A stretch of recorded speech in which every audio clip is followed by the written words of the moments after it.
किया, सिंगापुर में आया कोरोना का नया रूप, बच्चों के लिए बेहद खतरनाक बताया जा रहा है। भारत में ये तीसरी लहर के रूप में आ सकता है। केंद्र सरकार से मेरी अपील, पहला, सिंगापुर के साथ हवाई सेवाएं तत्काल प्रभाव से रद्द हों। दूसरा, बच्चों के लिए भी वैक्सीन के विकल्पों पर प्राथमिकता के आधार पर काम हो। ये ट्वीट पढ़ने के बाद बहुत दुख हुआ और इस बात की चिंता भी हुई कि एक संवैधानिक पद पे बैठे हुए मुख्यमंत्री कांग्रेस को पीछे छोड़ते हुए अपनी एक भ्रम और अराजकता की टूलकिट पेश कर देते हैं। ऐसा लगता है जैसे विपक्ष की कांग्रेस एवं आम आदमी पार्टी में एक होड़ लगी है कि कौन ज्यादा अस्थिर करेगा हमारे देश को, कौन ज्यादा भ्रम और झूठ फैला सकता है। इसके जो 3 पहलू हैं ट्वीट के, वो मैं आपके समक्ष रख रहा हूं। सबसे पहला पहलू है हमारे अपने बच्चे। ये हमारी धरोहर हैं, इनका भविष्य, इनकी जान हमारी प्राथमिकता है। और श्री नरेंद्र मोदी जी के नेतृत्व में केंद्र की सरकार वैज्ञानिकों से सलाह लेके जो सर्वश्रेष्ठ कदम उठाए जा सकते हैं उठा रहे हैं। इसीलिए भारत मजबूती से इस कोविड महामारी का सामना कर रहा है। दूसरा पहलू है, एक मुख्यमंत्री क्या पहले तथ्यों को परखते नहीं है, जांचते नहीं है, सीधा ट्वीट कर देते हैं? क्या ये बहुत जिम्मेदारी का परिचय देना है? और तीसरा अहम पहलू, जो संवैधानिक पहलू भी है, जो मैं आपके समक्ष में रखूंगा, वो है फॉरेन रिलेशंस। तो ऐसा क्यों है कि अरविंद केजरीवाल जी और उनकी पार्टी पीपीपी मॉडल फॉलो कर रही है? ये पीपीपी है, पब्लिसिटी, पेटी पॉलिटिक्स एंड पैनिक। इतना हाहाकार मचा दो कि दिल्ली सरकार से और अरविंद केजरीवाल से कोई प्रश्न ही ना करे। ऐसे क्षेत्र में भी हस्तक्षेप करो जिससे भारत को क्षति हो, जिससे राजनीतिक तौर पे अरविंद केजरीवाल जी अपनी रोटियां सेक सकें।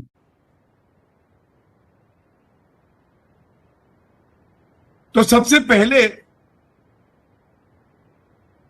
इस ट्वीट के बाद एक प्रतिक्रिया डॉक्टर एस जयशंकर जी, फॉरेन मिनिस्टर साहब ने करी, वो मैं आपके समक्ष जरूर रखूंगा।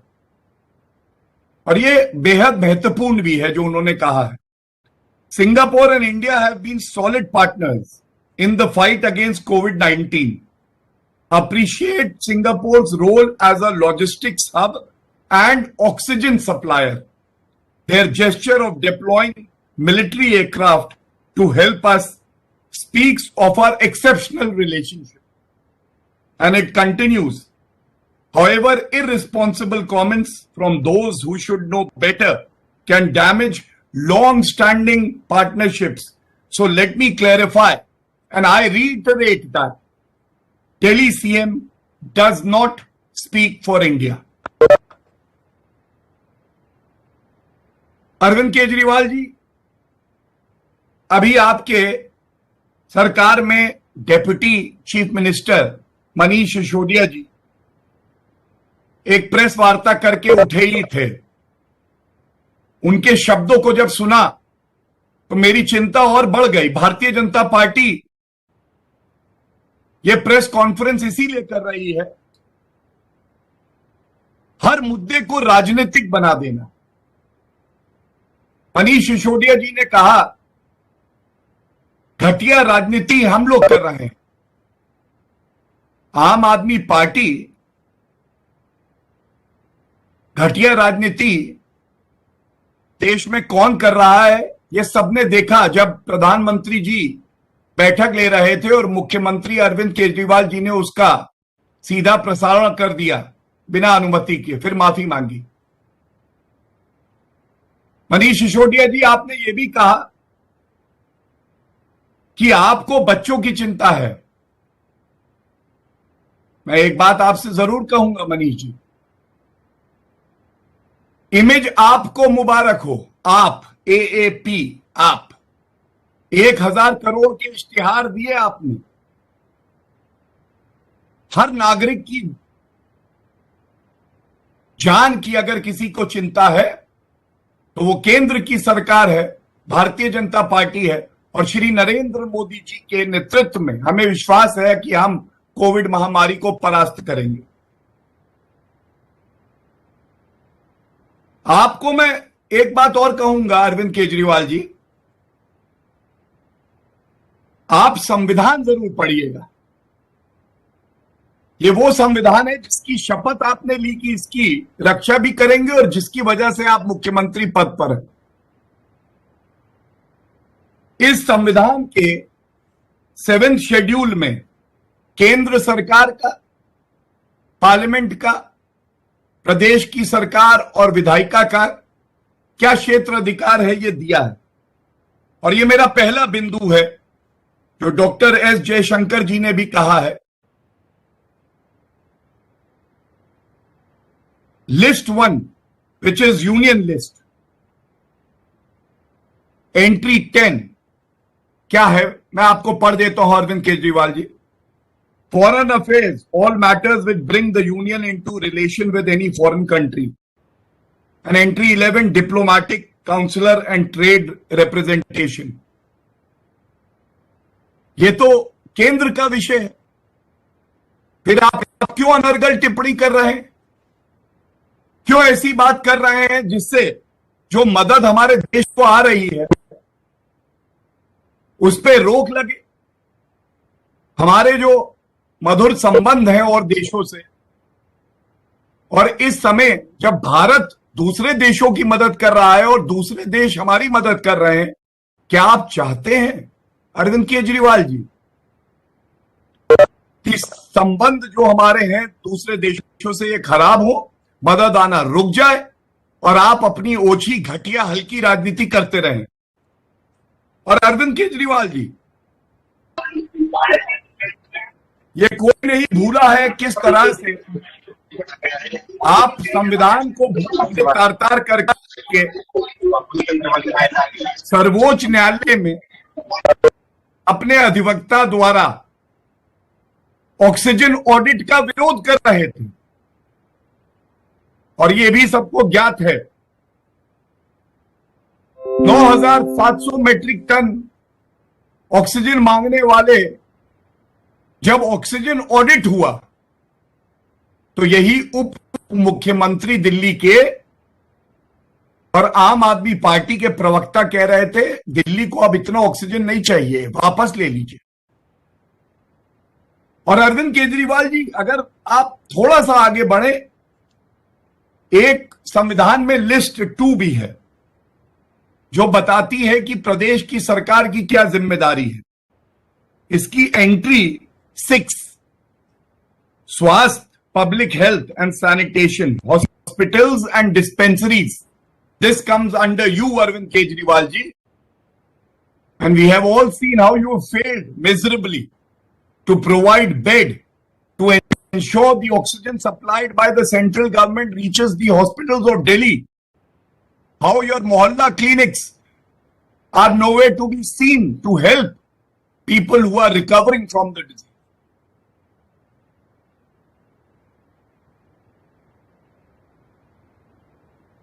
इसके बाद दूसरा पहलू जो आया है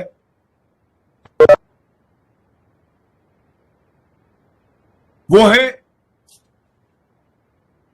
मदद का। तो मैं ये बहुत जिम्मेदारी से आपके समक्ष रखता हूं। जब दूसरी वेव आई और अरविंद केजरीवाल जी तो चौथी वेव दिल्ली के लिए बताते हैं, जो अपने आप में दर्शाती है कि कैसे एक निकम्मी निठल्ली आम आदमी पार्टी की सरकार विफल हो गई थी देश के और दिल्ली के नागरिकों के साथ खड़े होने में। दिल्ली उच्च न्यायालय ने इनको फटकार लगाई, कहा लॉलीपॉप जनता को मत दीजिए। दिल्ली उच्च न्यायालय ने इनसे यह भी पूछा कि आप 5 सितारा अस्पताल में 100 बेड न्यायपालिका के लिए दे रहे, हमने कब मांगे? और जब ऑक्सीजन का संकट सबसे ज्यादा दिल्ली पर था, उस वक्त हमारी मदद के लिए कौन सामने आ रहा था? आपने बात करी बच्चों की, और मुझे उम्मीद है आपको दिल्ली के नागरिकों की भी चिंता होगी। ये बहुत ही प्रतिष्ठित मीडिया हाउस है, उसकी हेडलाइंस है 30 अप्रैल की, and it says India's fight against COVID-19. The Singapore government has sent a consignment of oxygen cylinders to help India fight the second wave of the coronavirus. ये तो मदद आ रही थी सिंगापुर से। ये वही मदद है जिससे हमारे भारतीय नागरिकों की, दिल्ली के नागरिकों की जान बची। और अरविंद केजरीवाल जी, ये देखिए, दुख से बड़े दिखा रहा हूं, 26 अप्रैल दिल्ली सरकार क्रायोजेनिक टैंक्स जिसमें ऑक्सीजन भेजा जाता है उसका इश्तिहार दे रही है कि हमें क्रायोजेनिक टैंक्स दे दीजिए। 1 साल की आपकी यही तैयारी है? जब आप विफल हुए तो केंद्र सरकार ने सुनिश्चित किया, इस देश की वायुसेना और आर्मी ने सुनिश्चित किया कि आपको ऑक्सीजन भी दें, आपको बेड भी दें। और 14 मई 2021 एक और प्रतिष्ठित अखबार की हेडलाइन जरूर पढ़ना चाहता हूं। यह हेडलाइन कहती है, Singapore extends lifeline to India in oxygen crisis. तो अरविंद केजरीवाल जी, जो गैर जिम्मेदाराना बचकाने ट्वीट आप कर रहे हैं, ये ट्वीट भारतीय नागरिकों की जान के साथ आप खिलवाड़ कर रहे हैं। दिल्ली के नागरिकों की जान के साथ आप खिलवाड़ कर रहे हैं। यह हमारा बड़ा आरोप है आप। और अरविंद केजरीवाल जी, एक बात मैं और कहूंगा, ये 3 मंत्र मैं आपको देता हूं, ये सुझाव है। पहला सुझाव है, अपने क्षेत्र अधिकार और संविधान के तहत कार्य करिए। आप अगर किसी नागरिक की जान बचा नहीं सकते तो आपको कोई हक नहीं है कि आप ऐसे बयान दें जिससे जो मदद भारत को मिल रही है वो ना मिले और जिसका प्रभाव आम नागरिकों पे भी आएगा इस संकट के समय में। दूसरा, जो आप कहते हैं हमारे बच्चे, अरविंद केजरीवाल जी, वो देश के बच्चे हैं। हर नागरिक हर संभव मदद करेगा, उनका भविष्य सुरक्षित रहे, यही हमारी कोशिश है, यही भारतीय जनता पार्टी कर रही है। लेकिन क्या आपको भारत के वैज्ञानिकों पे विश्वास नहीं है? क्या आपने नहीं पढ़ा कि क्लिनिकल ट्रायल्स वैक्सीन के चल रहे हैं और जो हमारे देश के वैज्ञानिक कहेंगे, हमारा मत है कि हम वही करेंगे। और तीसरा, जिस तरह से कांग्रेस पार्टी, उनके पूर्व अध्यक्ष राहुल गांधी भ्रम फैला रहे हैं, कांग्रेस के मुख्यमंत्री भ्रम फैला रहे हैं, कृपया करके इस घड़ी में भ्रम मत फैलाइए। If the nation is strong, then only can you remain strong, Mr. Arvind Kejriwal. And I must tell you, Mr. Arvind Kejriwal, meddling in foreign policy matters, which as per the Constitution of India is not a state subject, amounts to serious violation of constitutional propriety. It becomes even more serious, Mr. Arvind Kejriwal, because this time of pandemic must unite us. And a united India is resolutely fighting to defeat this pandemic. Your irresponsible statements are jeopardizing the lives of our citizens and also our friendly relation with countries who are coming forward to help our nation. This act of commission by you, Mr. Arvind Kejriwal, is dangerous for India, and thus it cannot be overlooked. Please do not weaken India in its fight against this pandemic. Remember, in the process, you will be weakened too. I will only state one more fact. Mr. Hardeep Puri, the Civil Aviation Minister, has also responded to the false tweet made by you even on fax. Because since March 2020, all flights from Singapore have been stopped. And the only flights that are operating are under Vande Bharat, and that too to save the lives of the Indians who are stranded there. And I'm sure the Aam Aadmi Party and you will have no objection to this act being done to save human lives of Indians.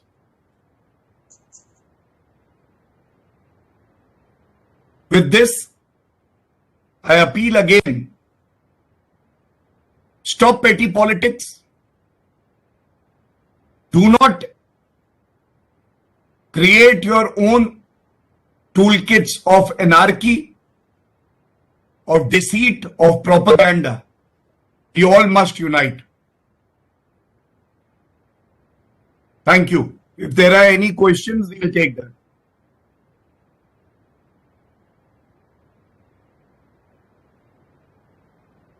किसी का कोई सवाल है? मयंक? गौरव जी, एक सवाल मेरा है अलग से।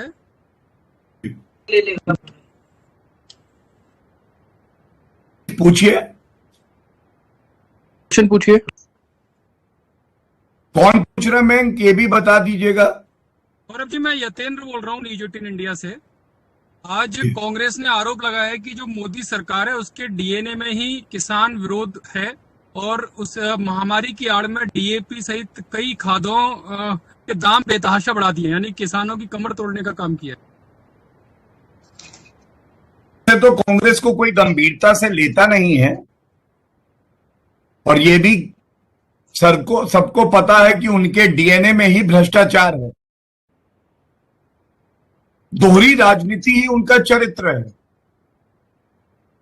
तथाकथित किसानों के साथ जब वो खड़े होके शर्जील इमाम को किसान बता देते हैं, वरवरा राव को किसान बता देते हैं, तो संदेह तो उत्पन्न होगा ही। और इतना जरूर पूछना चाहेंगे उनसे, केवल इतना बताइए कि जब देश कोविड की महामारी से जूझ रहा है, जब सर्वोच्च न्यायालय ने कहा है कि कोई प्रदर्शन नहीं होना चाहिए और खासकर सार्वजनिक स्थानों पे और रोडों को बंद करके नहीं होना चाहिए, कांग्रेस का स्टैंड क्या है? जब हमने देखा किस तरह से संगीन अपराध का मामला, दुराचार का मामला प्रोटेस्ट साइड से आता है, तो कांग्रेस चुप्पी साध लेती है।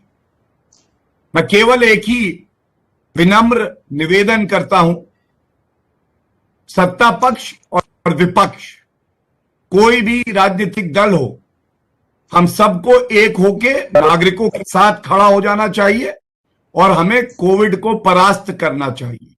ये जो भ्रम की राजनीति है, जो टूल किट की राजनीति है, जो गिद्धों की राजनीति है, वो बंद होनी चाहिए। लेकिन खाद गौरव जी, सवाल उठाया है, खाद को लेकर पैसे बढ़ाए गए हैं, किसानों की कमर तोड़ने का काम किया मोदी सरकार ने। देखिए, मुझे जो कहना था मैंने स्पष्ट कह दिया है, और ये प्रेस कॉन्फ्रेंस जो है वो कोविड महामारी से हम किस तरह से परास्त करने के लिए लड़ रहे हैं उस पे है, और दूसरी तरफ चाहे वो आम आदमी पार्टी हो, चाहे कांग्रेस हो, वो भ्रम की राजनीति कर रही है, अराजकता की टूलकिट, भ्रम की टूलकिट की राजनीति कर रही है। बहुत बहुत धन्यवाद। गौरव जी, अनामिका बोल रही हूँ टीवी भारत से। टूल किट हाँ पे जी। लगातार कांग्रेस कह रही है, जो बीजेपी प्रोड्यूस कर रही है, जो भी पेपर्स और वो साक्ष्य दे रहे हैं, उन्हें वो फेक बता रही हैं, और टूल किट के लिए उल्टे बीजेपी को जिम्मेदार है। देखिए, टूल किट पे भी भारतीय जनता पार्टी के राष्ट्रीय प्रवक्ता संबित पात्रा जी ने प्रेस कॉन्फ्रेंस करके और सारे तथ्यों को सबके समक्ष रखा है, और जो प्रथम दृष्टया सामने आया है कि कांग्रेस के ही रिसर्च सेल के लोगों ने भारत को बदनाम करने के लिए ऐसी एक भ्रम की टूलकिट बनाई। जब चोरी करते हुए पकड़े गए हैं तो उनको खुद नहीं पता कि क्या जवाब दे। कानून अपना काम करेगा, और इस बार भी हमें अचंभा नहीं होगा अगर भ्रम के ये सारे तार गांधी परिवार से जुड़े निकले, जिसमें भारत के प्रति घृणा दिखाई देती है, हिंदुओं के प्रति घृणा दिखाई देती है, नरेंद्र मोदी जी की छवि की कैसे हम खराब करें, एक पूरा षड्यंत्र सामने आता है। लेकिन इतना जरूर कहूंगा, इस समय एकजुट होने का समय है। सत्ता की लालसा, सत्ता तक कैसे पहुंचे, ये सपना आप बाद में भी पूरा कर सकते हैं। गौरव जी, हमारा एक सवाल है। आज जो आपने प्रेस कॉन्फ्रेंस किया है अरविंद केजरीवाल को लेके, इस पर सिंगापुर गवर्नमेंट की तरफ से ऑब्जेक्शन आई है। बिल्कुल आपने सही बात कही है, इसीलिए मैंने इसमें एक बात है, अभी तक केजरीवाल ने अपना ट्वीट डिलीट नहीं किया है। आपकी बात से पूरी तरह से सहमत हूं मैं, और इसीलिए मैंने आपको विदेश मंत्री डॉक्टर एस जयशंकर जी की प्रतिक्रिया बताई, और जो मधुर संबंध हमारे विभिन्न देशों से हैं, जिसके कारण वो चाहते हैं कि भारत की पूरी मदद हो। उसको ये ताकतें क्यों चाहती हैं कि खराब हो, क्यों चाहती हैं कि मदद ना आए, क्यों चाहती हैं कि नागरिकों का और हमारे बच्चों का नुकसान हो। और सबसे अहम बात यह है कि ये इनके क्षेत्र अधिकार का सब्जेक्ट नहीं है, लेकिन हमारे पास मजबूत नेतृत्व है, मजबूत सरकार है, और हमें पूरा विश्वास है कि केवल सिंगापुर ही नहीं, बाकी सभी देश, जैसे भारत उनके साथ मुश्किल समय में खड़ा रहा, हमारे साथ वो भी खड़े रहेंगे। सप्लीमेंट टू दिस की साहब सिंगापुर वेरिएंट की बात तो किए, लेकिन वुहान वेरिएंट की बात वो कभी नहीं करते हैं। इस पे आप क्या कहेंगे? मुझे तो ऐसा लगता है कि कांग्रेस पार्टी की और आम आदमी पार्टी की एक अलग प्रयोगशाला है। कोई इंडियन स्ट्रेन बताता है, कोई मोदी स्ट्रेन बताता है। चीन का वायरस है ये कहने की हिम्मत ना कांग्रेस पार्टी में लगता है और ना आम आदमी पार्टी में। और खासकर कांग्रेस के लिए तो ये कहना गलत नहीं होगा, जब चीन से कौन सा उन्होंने समझौता किया था ये हम सबको पता है, तो शायद इसीलिए उनके मुंह पे ताले लगे हुए हैं, चुप्पी साधी हुई। अगर वो रिश्वत ना ली होती तो सत्य को सत्य कहते। धन्यवाद। गौरव जी एक सवाल, हाँ जी। मैं ज्योतिर्मय बोल रहा हूँ, टीवी नाइन। ज्योतिर्मय जी बताइए। अभी मेरा कुलीग ने जो अभी पत्रकार ने बताया कि ये जो Britain strain, Brazil strain, African strain, Indian strain और सिंगापुर स्ट्रेन, ये स्ट्रेन किसी कंट्री का नाम लेके नाम लेने के ऊपर भी एक चर्चा हो रहा है कि ऐसे किसी भी देश के नाम लेके इस तरीके से स्ट्रेन का नाम ना रखा जाए, जिससे एक पूरा देश इसमें बदनाम हो रहे। तो इसके बारे में आपका क्या विचार है? ज्योतिर्मय जी, मैं एक ही बात कहूंगा जो भारतीय जनता पार्टी का शुरू से स्टैंड रहा है, कुछ चीजें वैज्ञानिकों पे छोड़ देनी चाहिए, कुछ चीजें सरकार पे छोड़ देनी चाहिए। जब हमारा नेतृत्व मजबूत है, जब पूरे विश्व में सबसे अच्छे वैज्ञानिक हमारे पास है, तो हम लोग वैज्ञानिकों की सुनेंगे या हम लोग इन राजनेताओं की सुनेंगे जो देश को कमजोर करके अपनी कुर्सी बचाना चाहते हैं, जो ओछी और हल्की राजनीति इस मुश्किल समय पे कर रहे हैं। और वर्ल्ड हेल्थ ऑर्गेनाइजेशन ने पूरे विश्व के वैज्ञानिकों की रिपोर्ट के आधार पे जब इसको भारतीय स्ट्रेन नहीं कहा, तो ये कैसी साजिश देश के खिलाफ चल रही है कि मोदी जी से इतनी नफरत करो कि चाहे उसमें देश का नुकसान ही क्यों ना हो जाए, बट बुलाओ इसको इंडियन स्ट्रेन और मोदी स्ट्रेन। और इसीलिए मैंने कहा कि जो टूल किट कल सामने आई थी, अरविंद केजरीवाल जी की ये भ्रम की टूल किट भी उतनी ही खतरनाक है। और ये दायित्व बनता है सभी पत्रकारों का, और जिस तरह से नागरिक आगे बढ़ के पूछ रहे हैं कि इस तरह की ओछी राजनीति क्यों की जा रही है। Thank you.